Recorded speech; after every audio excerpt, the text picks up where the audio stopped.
ശ്രീനാരായണ സേവാ സമിതിയുടെ 24ാം വാർഷിക പൊതുയോഗം നടന്നു. ശ്രീനാരായണ സേവാ സമിതിയുടെ 24ാം വാർഷിക പൊതുയോഗവും മോഹനൻ കായിപ്പറമ്പിൽ വിദ്യാഭ്യാസ അവാർഡ് വിതരണവും നടന്നു. മോഹനൻ കായിപ്പറമ്പിൽ വിദ്യാഭ്യാസ അവാർഡ് ഉണ്ണി പിക്കാസോ ഉദ്ഘാടനം ചെയ്തു. നമ്മൾ സിൽവർ ജൂബിലി ആഘോഷിക്കുന്ന വേളയിലേക്ക് എത്തിയിരിക്കുന്ന ശ്രീനാരായണ സമിതി പ്രവർത്തനങ്ങൾ മുക്തകണ്ഠം പ്രശംസിക്കേണ്ടതാണ്. കാരണം ഒരു തടസ്സവും കാര്യങ്ങളും ഇല്ലാതെ ഇത്രയും കാലം, ദീർഘകാലം 25-24 വർഷത്തിന്റെ പൊതുയോഗം ആണ് നടന്നുകൊണ്ടിരിക്കുന്നത്.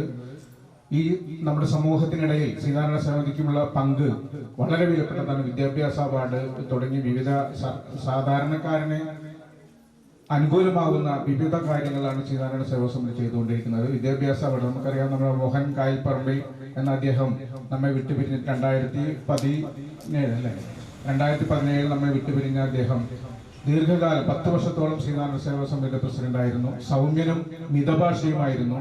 ഏത് പൊതുയോഗത്തിൻ്റെതായാലും ഏത് കാര്യത്തിനായാലും ശ്രീനാരായണ സമിതിയുടെ ഏത് കാര്യത്തിനായാലും അദ്ദേഹം വിളിച്ചാൽ വിളിപ്പുറത്തുണ്ടായിരുന്ന ഒരു മുൻ പ്രസിഡന്റാണ് നമ്മെ വിട്ടുപിരിഞ്ഞത്.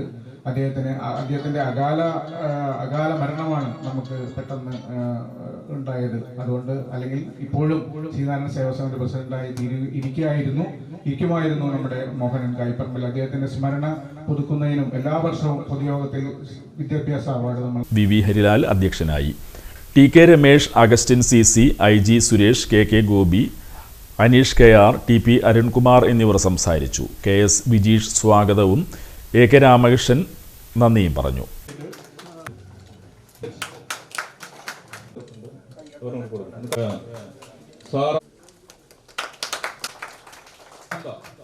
കൃഷ്ണ